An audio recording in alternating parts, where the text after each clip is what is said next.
देखिए क्या लिखा है। लिखा है एक वस्तु को 800 रुपया में बेचने पर एक व्यक्ति को विक्रय मूल्य के 20% के बराबर हानि होती है। किसके बराबर? तो विक्रय मूल्य के 20% के बराबर हानि होती है। तो उसे इस वस्तु को किस मूल्य पर, क्या किस मूल्य पर बेचना चाहिए ताकि उसे क्या हो, ताकि उसे क्रय मूल्य पर भी 25% का लाभ हो। क्रय मूल्य पर क्या हो, क्रय मूल्य पर, यहाँ पे क्रय मूल्य पर 20% का, सॉरी 25% का लाभ हो। कैसे निकालेंगे ध्यान से देखिएगा आप लोग, ठीक है, अच्छा से देखिए।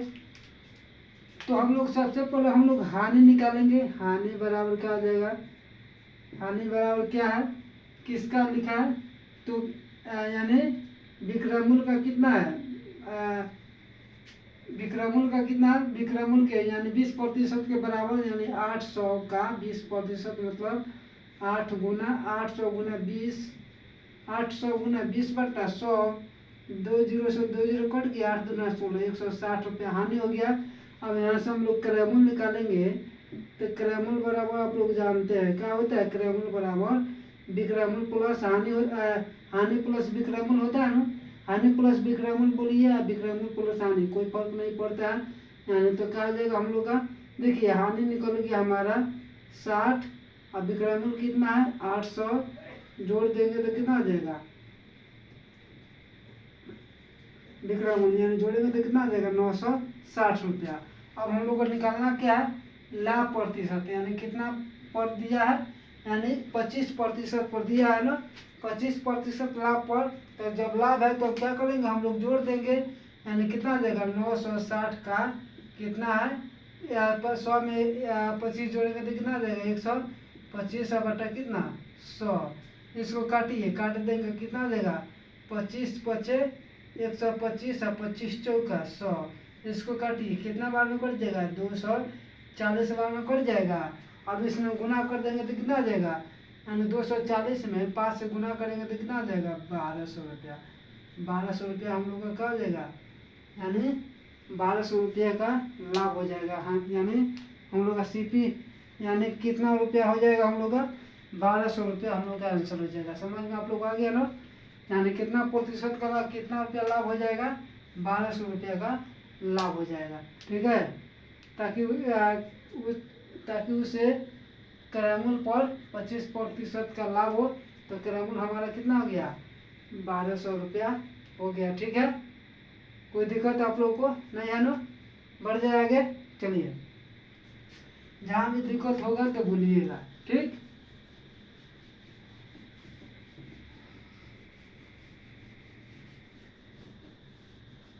पहला नंबर सवाल आप लोगों को समझ में आ गया ना, कोई दिक्कत नहीं है ना। ये जो सवाल अभी आप लोगों को बताया था ये सीजीएल का पूछा हुआ सवाल है, सीजीएल में पूछा हुआ सवाल है, ठीक है। दूसरा का नंबर क्वेश्चन पर चलते हैं।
ठीक है, देखिए लिखा है एक आदमी 680 रुपया में एक मोबाइल फ़ोन को बेचता है और कुछ हानि उठाता है। क्या उठाता है? कुछ हानि उठाता है। यदि उसने इसे 1070 रुपया में बेचा होता तो उसका लाभ पूर्व हानि का दुगुना हो जाता। तो मोबाइल फ़ोन का लागत मूल्य निकालना है। क्या निकालना हम लोग को? लागत मूल्य निकालना है। ठीक है, तो देखिए सबसे पहले हम लोग लिखेंगे हानि बराबर क्या होता है? हानि बराबर होता है हम लोग का क्रय मूल्य माइनस विक्रय मूल्य। तो क्रय मूल्य क्या लिख देंगे? क्रय मूल्य को लिख देते हैं सीपी से सूचित कर देते हैं और माइनस विक्रय मूल्य कितना है? 680 हो गया ना। अब लाभ यहाँ से निकालेंगे। लाभ बराबर का आ जाएगा विक्रय मूल्य माइनस क्रय मूल्य। तो लाभ देखिए कितना दिया है? लाभ दिया, विक्रय मूल्य कितना दिया? विक्रय मूल्य दिया 1070 और क्रय मूल्य का आ जाएगा सीपी। अब इसका अनुसार प्रश्न के अनुसार का आ जाएगा, यहाँ पे लिख देता हूँ। यानी दिया है लाभ को हम लोग लाभ बराबर क्या दिया है? लाभ बराबर 2 हानि, मतलब दुगुना दिया नो, यानी दुगुना दिया है। यानी क्या लिखा है यहाँ पे? लाभ पूर्व हानि का क्या होता है? दुगुना। तो लाभ बराबर क्या हो जाएगा? 2 हानि। तो यहाँ पे लाभ कितना है? 1070 माइनस सीपी और बराबर हो जाएगा 2 इंटू क्या हो जाएगा? सीपी माइनस 680 हो गया ना। ये हो जाएगा 1070 माइनस सीपी और बराबर का आ जाएगा 2 सीपी और माइनस 1360। माइनस वाला को इधर ला देंगे, आई माइनस वाला को इधर, तो जोड़ेंगे तो कितना आ जाएगा? ये तो हो जाएगा 3 सीपी और ये कितना हो जाएगा? इसको जोड़ेंगे तो हो जाएगा यानी 2400 कितना हो जाएगा? 2430 हो जाएगा। 2430 यानी जीरो में जीरो जोड़ेंगे, 0 है 6 और 7 13 का 3 और 3 एक हाथ से 4 के 4 गया, 1 1 2 2 कितना हो गया? 1300 और 2430। तो सीपी बराबर का आ जाएगा, यानी काट देंगे इसको, यहीं से काट देता हूँ, यानी 3 बटे 24 3 कम 3 यानी 0, यानी कितना हो गया? 810। यानी सीपी बराबर कितना हो गया?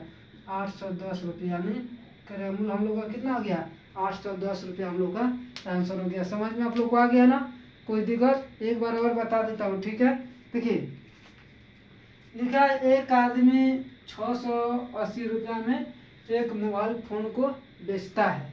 ठीक है, कुछ बेचता है तो बेचता है और कुछ हानि उठाता है। जब 680 रुपया में बेचता है तो क्या करता है? को बेचता है तो हानि उठाता है। 680 रुपया में बेचने पर क्या होता है? कुछ हानि उठाता है। यदि उसने इसे 1070 रुपया में बेचा होता तो उसका लाभ पूर्व हानि का दुगुना होता है। तो मोबाइल फोन का क्या निकालना था? लागत मूल्य। यहाँ पे देखिए हानि बराबर होता है क्रय मूल्य माइनस विक्रय मूल्य। तो क्रय मूल्य नहीं दिया तो क्या मान लिया? सीपी। विक्रय मूल्य दिया तो सीपी माइनस 680। लाभ बराबर विक्रय मूल्य माइनस क्रय मूल्य 1070 माइनस सीपी है। लाभ बराबर क्या हो गया? 2 हानि। अब इसको हम लोग क्या किए? इसका मान बैठा दिए, कैलकुलेशन करने के बाद हम लोग का सीपी कितना गया? 810 रुपया हम लोग का आंसर आ गया। समझ में आप लोग को आ गया ना? कितने लोगों को समझ में आ गया? सभी को समझ में आ गया? चलिए ठीक है, बढ़ जाए आगे। चलिए आगे बढ़ते हैं तीसरा नंबर क्वेश्चन पर।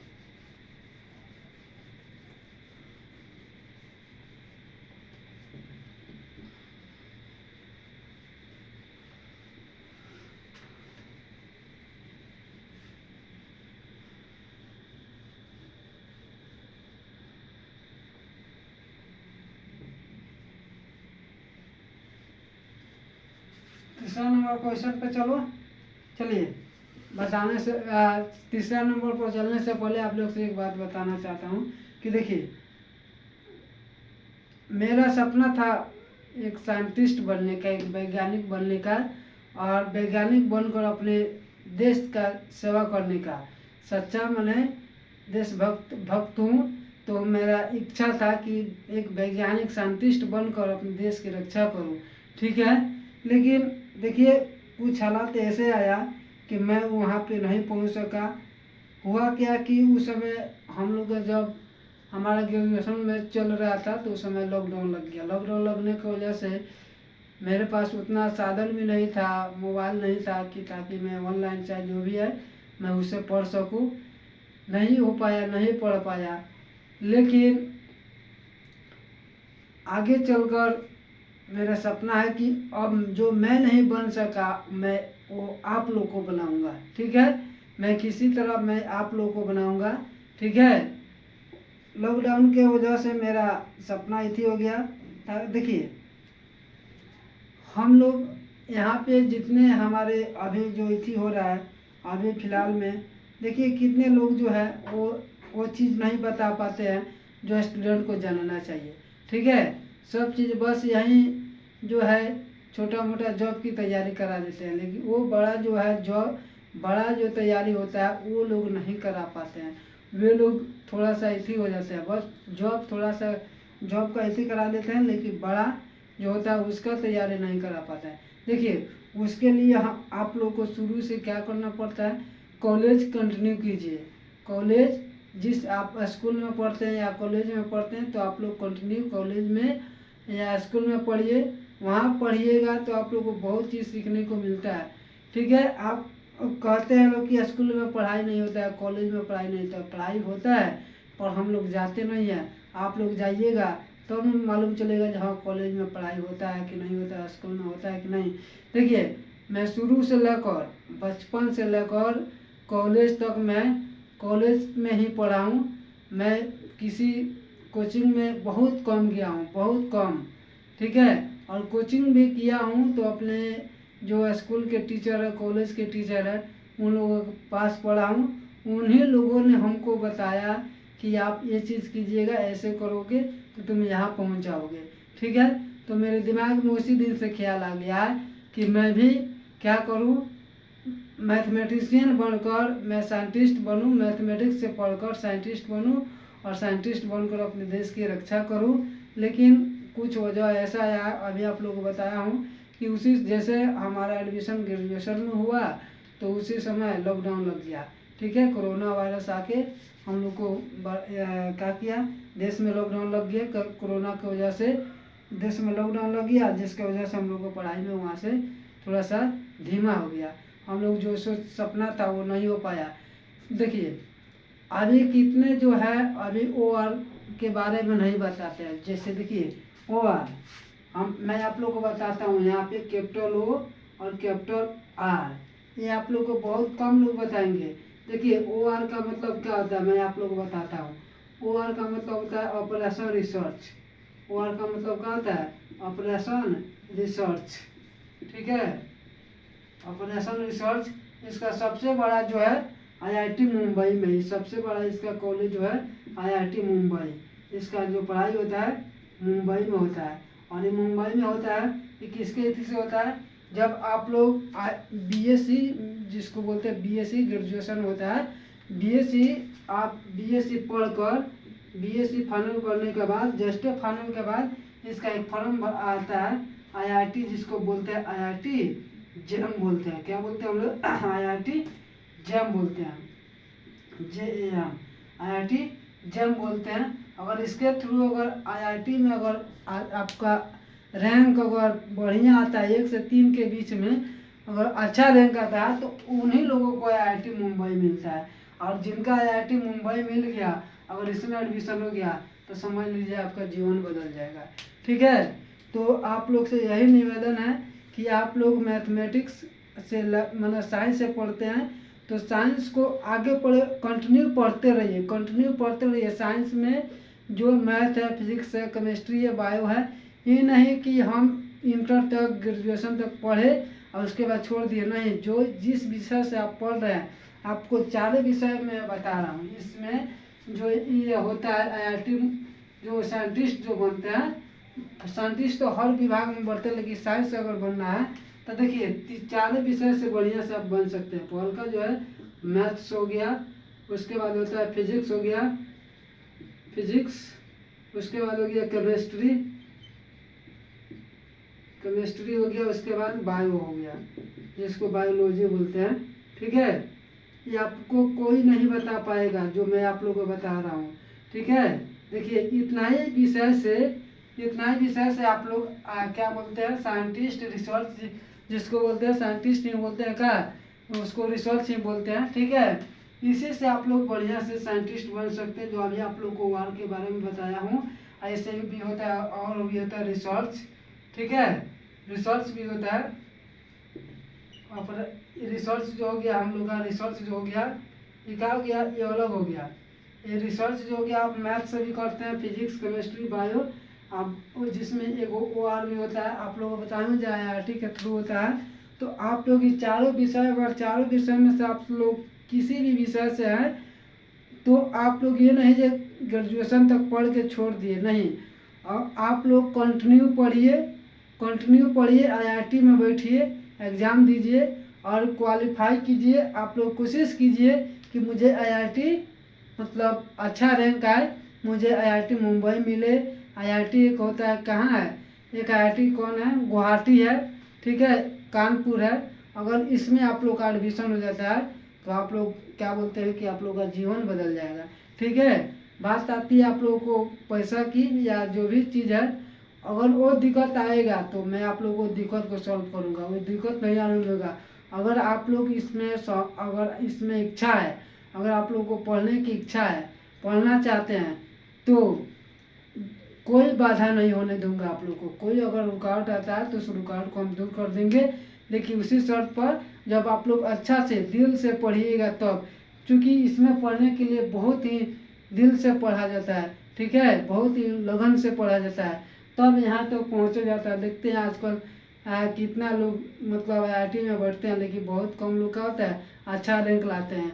लेकिन आप लोग को शुरू से अभी से कंटिन्यू एकदम कंटिन्यू पढ़ते रहिए, मैथ हो, साइंस, फिजिक्स हो, केमिस्ट्री हो, बायो हो, उसको डीपली पढ़िए, गहराई से पढ़िए। आप ग्रेजुएशन के बाद, ग्रेजुएशन जैसे फाइनल होता है, IIT JEM का एग्ज़ाम दीजिए, क्वालिफाई कीजिए, क्वालिफाई कर जाइएगा तो आप लोगों का सब चीज़ हो जाएगा, ठीक है। तो आप लोग अच्छा से पढ़िए। मेरा सपना था ये बनने का, मेरा सपना था ये बनने का, जो आप लोग अभी आप लोगों को बोला था ना, मेरा सपना था ये रिसर्च बनने का, लेकिन आप लोग को अभी जो बताया हूँ ना, इसी वजह से नहीं हो पाया।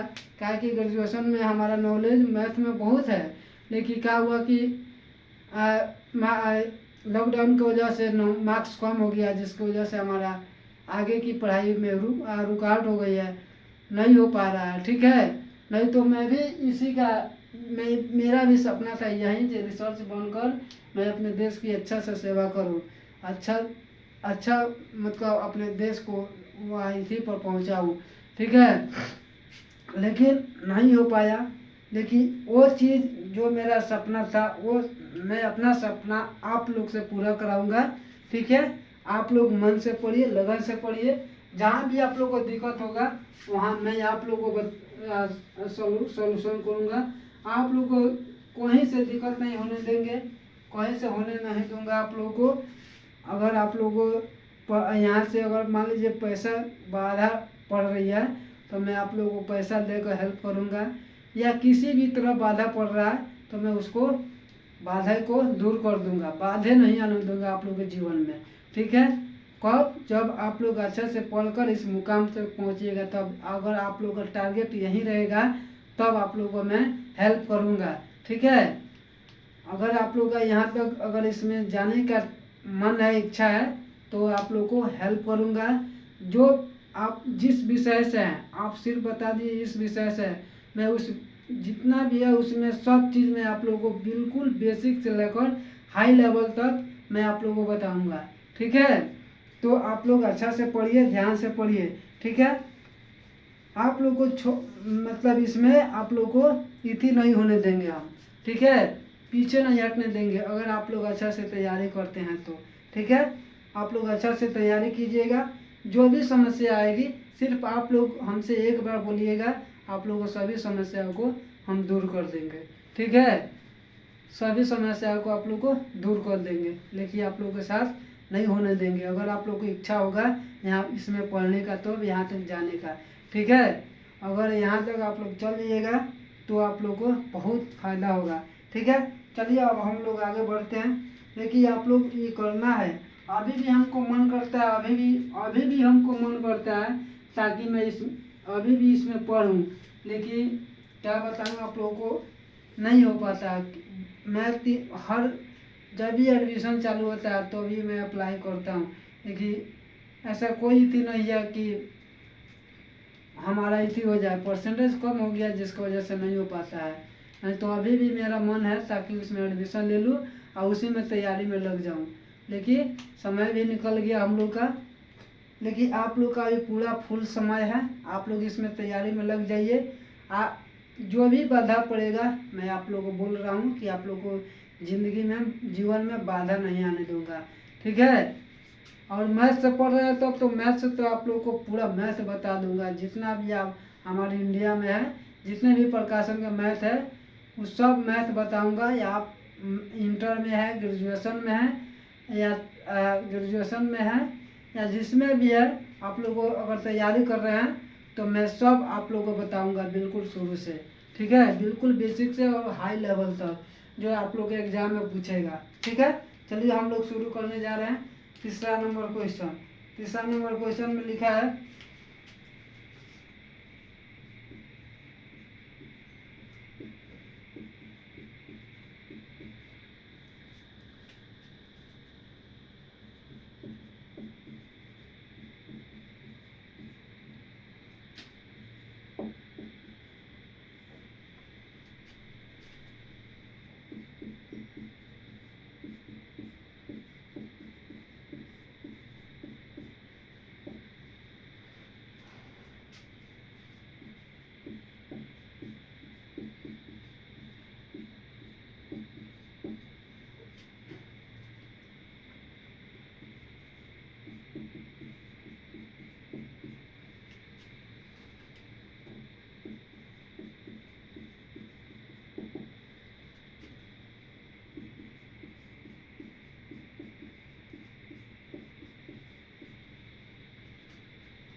देखिए थोड़ा सा क्वेश्चन बड़ा है लेकिन आप लोगों को बिल्कुल शॉर्ट में बताऊंगा, ठीक है।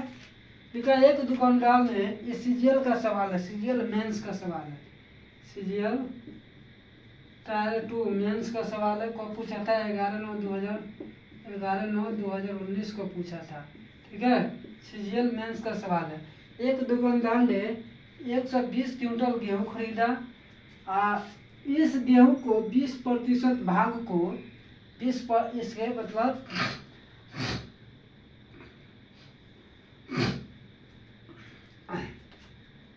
जो देखिए 120 क्विंटल जो गेहूँ है ना, इस 120 क्विंटल गेहूँ में से 20% भाग को 25% की हानि पर बेच दिया। कितने प्रतिशत भाग? 20% भाग कितना प्रतिशत की हानि पर? 25% की हानि पर बेच दिया। अब पूरे सौदे पर, पूरे सौदे का मतलब 120 क्विंटल पर, पूरे सौदे पर 25% का लाभ प्राप्त करने के लिए उसे शेष गेहूं को, किसको? शेष गेहूं को कितने प्रतिशत लाभ पर बेचना चाहिए, ठीक है। ध्यान से देखिए, सबसे पहले हम लोग लिखेंगे, क्या लिखा है, 120 क्विंटल गेहूँ को कितना प्रतिशत भाग पर 20, यानी यहाँ पे लिख देंगे आप लोग को, यहाँ पे लिख देंगे हम लोग, कैसे बनाएंगे देखिए। सबसे पहले हम लोग लिख देंगे का 120 हो गया, माइनस 120 क्विंटल में से कितना का 120 का कितना प्रतिशत, तो 20% भाग का किया, बेच दिया है, कितने प्रतिशत की हानि पर वो बाद में निकालेंगे। तो 10 से 10 कट गया, 10 से 10 कट गया, यानी हो जाएगा यहाँ पे 120 माइनस 24 घटा देंगे तो कितना हो जाएगा 96, यानी कितना हो गया 96 हो गया हम लोग का, क्या हो गया, यानी हम लोग का निकल गया क्या, ये हो गया 96 हो गया, शेष भाग कितना हो गया 96 क्विंटल हो गया। ठीक है, अब यहाँ से हम लोग को निकालना क्या है, अब हम लोग को निकालना यहाँ से देखिए, अब निकालना हम लोग को कितना प्रतिशत, यानी 120 का 20%, 120 बट्टा 120 गुना 20/100 काट देंगे तो कितना आ जाएगा, कितना से है 25 है ना, तो 25 कम हो जाएगा तो कितना आ जाएगा 75 और बट्टा कितना 100। देखिए 10 से 10 कट गया, 10 से 10 कट गया ना, यहाँ पर हो जाएगा 25 3 75 और 25 चौका 100 हो जाएगा। यहाँ कट जाएगा कितना बार में, 4 3 12, 3 बार में कट जाएगा, 3 दूना 6 और 6 3 का 18 हो गया ना। अब हम लोग को क्या निकाल देना है, अब हम लोग का निकाल देना है, ये हम लोग को निकालना है क्या, वो हम लोग को निकाल देना है, अब हम लोग को निकाल देना है क्या, देखिए अब निकालना है 125% लाभ पर बेचानो, तब 125 पर तो कितना हो जाएगा, देखिए तो ये हो जाएगा 120 गुने 125 अब बट्टा 100 और माइनस कितना हो जाएगा 18 हो गया, घटा दिए, ये हो जाएगा कितना 25 5 125 और 25 चौका 100 और 30 चौका 120 गुना कर देंगे तो 30 5 150, यानी 150 माइनस 18 बराबर कितना आ जाएगा 132 शेष भाग हो गया ना। अब शेष भाग को कितना प्रतिशत लाभ पर बेचना चाहिए, यहाँ पे हो जाएगा 132 और माइनस कितना हो जाएगा 96 और बट्टा कितना हो जाएगा 96 और गुना 100 घटा देंगे तो कितना हो जाएगा, यहाँ पे देखिए तो घटाएंगे तो घटा के देखिए तो 6 हो जाएगा और यहाँ पे कितना हो जाएगा 12 और बट्टा 96 और गुना 100 काट देंगे तो ये 25 त्याई कितना हो जाएगा, यहाँ पे लिख देता हूँ, इसको लिख देता हूँ कहाँ पे, यहाँ पे देखिए 25 चौका 100, ये हो जाएगा 24 चौका 96 और ये हो जाएगा 12 दूना 24 और 8 3 36, 25 त्याई 75 बट्टा 2% भाग। अब इसको आप लोग चाहिए तो पूर्णांक में लाइए, दशमलव में लाइए, कैसे भी लाइएगा तो आप लोग का आंसर वही होगा। ठीक है, दिखाई दे रहा ना आप लोग को, चलिए ठीक है, बहुत अच्छा, समझ में आप लोग को आ रहा है ना। ठीक है, सवाल थोड़ा सा बड़ा है लेकिन सवाल बहुत इजी सवाल है। ठीक है, देख रहे हैं आप लोग को कितना शॉर्ट में बता रहा हूँ, बस थोड़ा सा कैलकुलेशन कीजिएगा बस आ जाएगा। ठीक है, आगे हम लोग बढ़ जाते हैं, अब आगे हम लोग बढ़ते हैं, अब कितना नंबर पर चलते हैं, सीजीएल मेंस का सवाल था। ठीक है, इसलिए थोड़ा सा बड़ा हुआ, मेंस का सवाल रहेगा तो थोड़ा सा बड़ा तो होबे करेगा। 3 नंबर हो गया, चौथा नंबर पर हम लोग चलते हैं। ठीक है,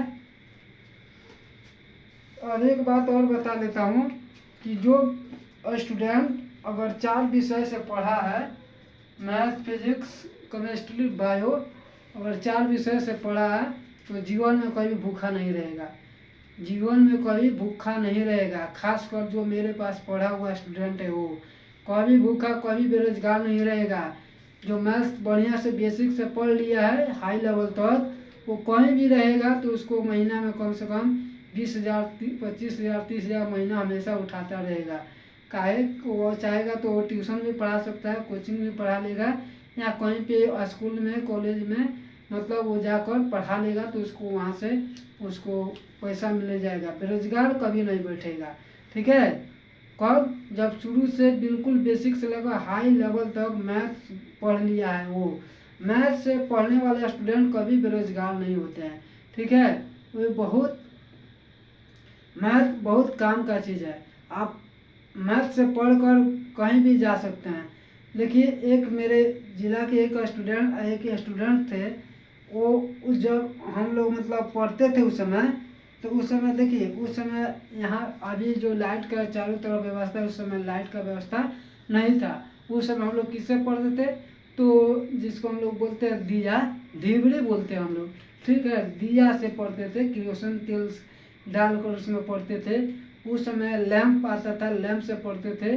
तो उससे पढ़ कर वे केवल देखिए इंटर मतलब होता है ना कि मैट्रिक के बाद आप विषय चूज कर लेते हैं, इंटर में साइंस पढ़िए, आर्ट्स पढ़िए, कॉमर्स, और इंटर के बाद ग्रेजुएशन में आपको एक विषय चुनना रहता है ऑनर्स में। तो वे स्टूडेंट देखिए एक विषय चुने, सिर्फ कौन, मैथ को चुने, मैथ पढ़े बिल्कुल एकदम बिल्कुल बेसिक से, मतलब मैट्रिक भी मैथ से मतलब शुरू से बुझे ना, मैथ पढ़ते रह गए। और मैथ पढ़ने के बाद ग्रेजुएशन के फाइनल करने के बाद वो आईआईटी का एग्ज़ाम निकाल दिए, आईआईटी क्वालिफाई कर गए, निकल गए। आईआईटी निकालने के बाद वो जाके जर्मनी में, कहाँ पे, जर्मनी में शिफ्ट हो गए। जर्मनी में कहाँ हो गए, शिफ्ट हो गए, यानी बैंक में उनका जॉब हो गया, बैंक में, ठीक है, जर्मनी बैंक में उनका जॉब हो गया, ठीक है। और वहाँ पे उनका सैलरी कितना मिलता है, 1.5 लाख, 1.5 लाख, 1.5 लाख, और इस समय तो 3 लाख हो गया होगा, बढ़ गया होगा। हम कब का बात बता रहे हैं आप लोगों को मालूम है, ये बात बता रहा हूँ आप लोगों को 2015 का, 2015 का, 2017 का बात मैं आप लोगों को बता रहा हूँ। 2017 में इतना था, अब देखिए आज कितना, आज कौन थी, आज 25 है, 17, 8 साल हो गया। तो 8 साल में यहीं पे रुका होगा। जो मैथ से पढ़े थे, देखिए मैथ से पढ़ने वाले स्टूडेंट, और तो बात हटाइए, हमारे घर के पास जो है, हमारे घर के पास आपको बता रहा हूँ, और आईआईटीएन है, क्या है, आईआईटीएन है, आईआईटी का एग्ज़ाम दिए थे, जो अभी आप लोगों को बता रहे हैं। आईआईटी में मतलब उनका बहुत अच्छा रैंक था। मैं आप लोगों को बता रहा हूँ कि उनका 7वां रैंक था। कितना रैंक था, 7वां रैंक, ठीक है, 7वां रैंक था। मेरे ही घर के पास उनका घर है, 7वां रैंक था। आईआईटी वो भी मैथ से पढ़े थे। देखिए उनका मैट्रिक में 283 नंबर था, मैट्रिक में।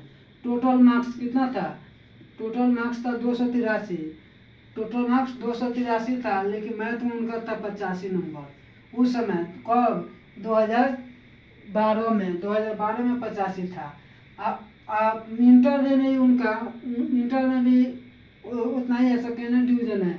लेकिन ग्रेजुएशन वो मैथ से किए, ग्रेजुएशन मैथ कंप्लीट करने के बाद आईआईटी का एग्ज़ाम दिए पूरा, मतलब अपने, हम बता रहे हैं आपको कि बिहार में उनका 7वां रैंक है, शायद बिहार में 7वां रैंक है बिहार में। अब बताइए जब उनको इतनी हुआ तो इनका जो इतनी हुआ क्या बोलते हैं हम लोग, उनका रैंक का इतना, जब उनका एडमिशन हुआ तो कहाँ पे मिला उनको, कानपुर। कानपुर आप लोग जानते हैं उत्तर प्रदेश में, कानपुर में एडमिशन हुआ। आया जैसे एमएससी फाइनल हुआ तो उनका कहाँ पे, प्रोफेसर में, प्रोफेसर का जॉब लग गया है, प्रोफेसर का जॉब लग गया। यहाँ पे गोपालगंज एक है, उसी में उनका एडमिशन है। और वो नया जो जेई नीट का एग्ज़ाम देते हैं लोग ना, तो उन लोग का क्वेश्चन मतलब, वो लोग उन लोगों का क्वेश्चन नया क्वेश्चन सेट करते हैं लोग, ठीक है। देखिए आईआईटी जो मैथ से पढ़े हैं ना, तो जो स्टूडेंट लोग मैथ से कंटिन्यू पढ़ते रह गए, वो कभी बेरोजगार नहीं बैठेंगे, कहीं ना कहीं सेट हो जाएंगे, ठीक है। तो इसलिए मैं आप लोगों को बता रहा हूँ कि आप लोग मैथ को चुनिए, और मैथ को चुनकर कंटिन्यू उसको पढ़ते रहिए, कंटिन्यू बिल्कुल हाई लेवल तक कंटिन्यू पढ़ते रहिए। देखिए आप लोगों को कितना मज़ा आएगा, आप लोग आगे बढ़कर देखिएगा कितना फ़ायदा होगा, ठीक है। आज आप लोग को बता रहा हूँ कि मैथ जब तक आप लोग ग्रेजुएशन तक पढ़िएगा ना, तो आप लोग को कुछ मतलब मालूम ना चलेगा। सब विषय एक में रहता है, आपको कुछ महत्व नहीं मिलेगा। जैसे ग्रेजुएशन के बाद आगे बढ़िए, तब देखिए मैथ का आप लोगों को कितना महत्व मिलेगा, मैथ से कितना फ़ायदा है। मैथ से पढ़ने के बाद आपको क्या समाज में वैल्यू मिलेगा, मैथ से पढ़ने के बाद आपको समाज में इतना रिस्पेक्टेड मिलेगा मत पूछिए, बहुत ज़्यादा रिस्पेक्टेड मिलेगा मैथ से आप लोग पढ़े हुए तो। ठीक है, मैं आप लोगों को बार बार क्यों बोल रहा हूँ, क्योंकि मैथ आज के स्टूडेंट बहुत कम पढ़ रहे हैं लोग, बहुत कम। सब कोई कहाँ चले जा रहे हैं। देखिए अब जो है 100 में आप लोगों को बता रहा हूँ, 100 में मात्र 20% जो ऐसा लोग हैं जो ग्रेजुएशन के बाद मैथ पढ़ रहे हो। मैं 20% ज़्यादा बोल दिया हूँ। 20% लोग क्या है मैथ से पढ़ रहे हैं, बाकी क्या कर रहे हैं अपना अपना विषय चेंज कर दे रहे हैं। कोई कंपटीशन में लग जा रहे हैं, कंपटीशन में कोई लग जा रहे हैं। ठीक है, और कोई तो छोड़िए दे रहे हैं।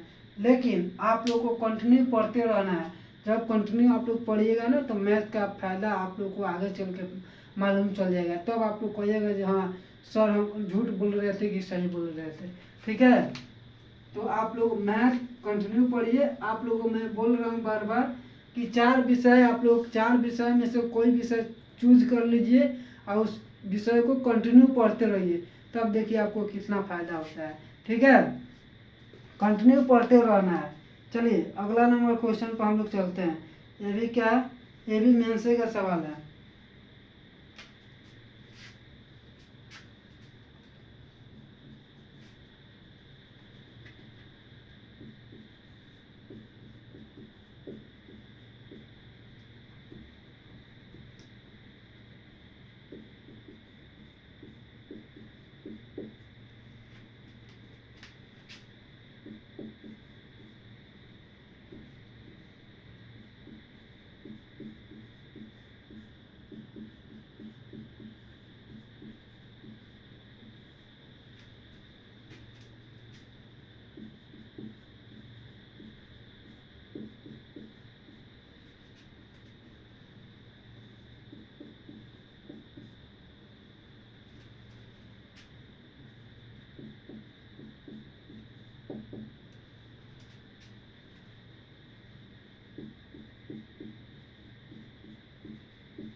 ठीक है, देखिए 4 नंबर क्वेश्चन है।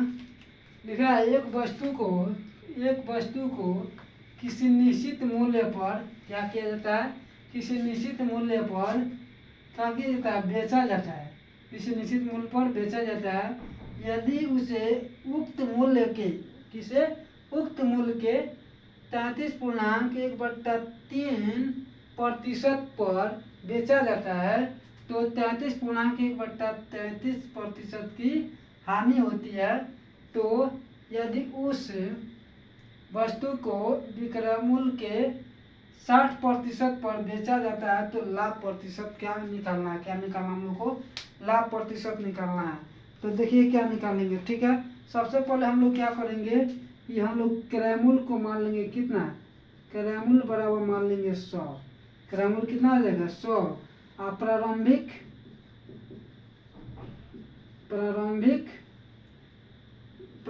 विक्रय मूल्य जो पहले विक्रय मूल्य है कितना मान लेंगे, x मान लेंगे।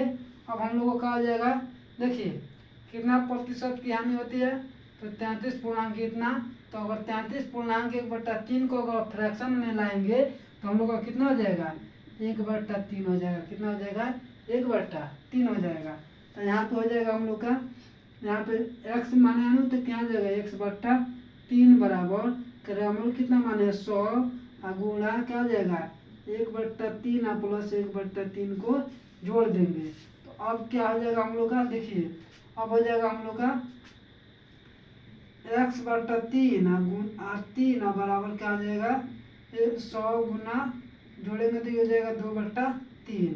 2/3 होगा ना, यहाँ से देखिए 3 से 3 कट गया और इसमें गुना करेंगे तो क्या हो जाएगा, x बराबर कितना हो जाएगा 200 हो जाएगा। x बराबर कितना हो जाएगा 200 हो जाएगा। समझ में आप लोग को आ गया ना, x बराबर कितना हो जाएगा हम लोग का 200 हो जाएगा, ठीक है। अब यहाँ से लाभ बराबर, लाभ प्रतिशत बराबर क्या हो जाएगा, लाभ पहले हम लोग क्या निकालते हैं, लाभ। अब लाभ प्रतिशत बराबर क्या हो जाएगा, लाभ प्रतिशत बराबर हो जाएगा यानी लाभ गुने 100 क्रय मूल्य होता है ना, लाभ बट्टा 100। तो देखिए 200 का कितना हो जाएगा, 200 का 60% यानी 200/100 यानी कितना हो जाएगा, 2 जीरो से 2 जीरो कट गया यानी 60 गुना कितना हो जाएगा 120 हो गया, 120 हो गया ना। अब देखिए यहाँ पे अब हम लोग क्या निकाल लेंगे, अब यहाँ से ये नहीं रहेगा अभी, अब यहाँ से अब लाभ प्रतिशत निकालेंगे। तो देखिए लाभ प्रतिशत बराबर क्या हो जाएगा, विक्रय मूल्य माइनस क्रय मूल्य होता है। तो विक्रय मूल्य कितना दिया 120 हो गया और माइनस क्रय मूल्य कितना 100 घटा देंगे तो कितना हो जाएगा 20% का लाभ हो जाएगा। समझ में आप लोग को आ गया ना, कितने लोगों को समझ में आ गया, कितने लोगों को समझ में आ गया, ठीक है।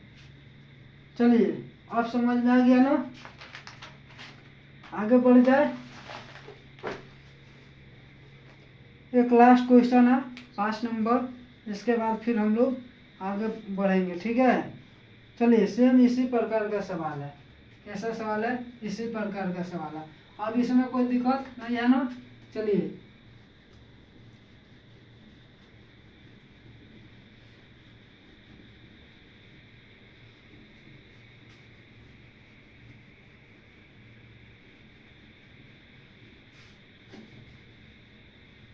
बढ़ जाए। चलिए एक लड़का का कमेंट है कि सर 12th का मैथमेटिक्स बैच कब चालू होगा। बाबू चालू हो गया, मैथ का बैच चल रहा है आप लोग का। 12th वाला जो मैथ का बैच है वो चल रहा है। सभी लोग आप लोग क्या बोलते हैं कि 3 बजे करे 2 बजे से डेली लाइव चलता है मैथ का, आप लोग जुड़ जाइएगा। 2 बजे से मैथ का बैच चलता है, जुड़ जाइएगा। और इसमें अगर आप लोग हमारे चैनल पर नए होंगे तो चैनल को सब्सक्राइब करके जुड़ जाइएगा। 2 बजे से डेली हम लोगों का मैथमेटिक्स का बैच चलता है। आप लोग को उसमें मैथ में क्या बोलते हैं, इंटीग्रेशन और डिफरेंशिएशन, इंटीग्रेशन चल रहा है, ठीक है। इंटीग्रेशन आप लोग को बता रहा हूँ, ठीक है। और इंटीग्रेशन बहुत इम्पोर्टेंट क्वेश्चन है आप लोग को, बिहार बोर्ड में ही नहीं, आप लोग को नीट में नेट जेई में भी वो सवाल आता है, ठीक है। तो आप लोग उसमें जुड़ना मत भूलिएगा। अगर छूट गया होगा तो आप लोग रिकॉर्डेड वीडियो जो है उसको देख लीजिएगा, अच्छा से पढ़िएगा उसको। इंटीग्रेशन और डिफरेंशिएशन 2 चीज़ बहुत ही महत्वपूर्ण है। कौन कौन है आप लोगों को बताया ना, ये देखिए सब तो महत्वपूर्ण है लेकिन सबसे ज़्यादा जो है इंटीग्रेशन। कौन है, इंटीग्रेशन और डिफरेंशिएशन, ठीक है। ये दोनों चीज़ बहुत ही महत्वपूर्ण है। ठीक है, ये दोनों चीज़ क्या है, बहुत ही महत्वपूर्ण है। इसको आप लोग इसमें जोड़ना मत भूलिएगा, ये बहुत इम्पोर्टेंट सवाल है। ठीक है, मैं आप लोगों को बता रहा हूँ कि बोर्ड में ही नहीं बाकी हर चीज़ में पूछता है। ठीक है, तो आप लोगों को नहीं बोला हूँ कि बोर्ड से लेकर मतलब बेसिक से लेकर हाई लेवल तक लेके चलता हूँ, हाई लेवल तक पढ़ाता हूँ। ठीक है, तो आप लोग जुड़ना उसमें मत भूलिएगा। चलिए आगे हम लोग बढ़ते हैं। 5वां नंबर क्वेश्चन है, लास्ट क्वेश्चन है।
चलिए देखिए कैसे बनाएंगे।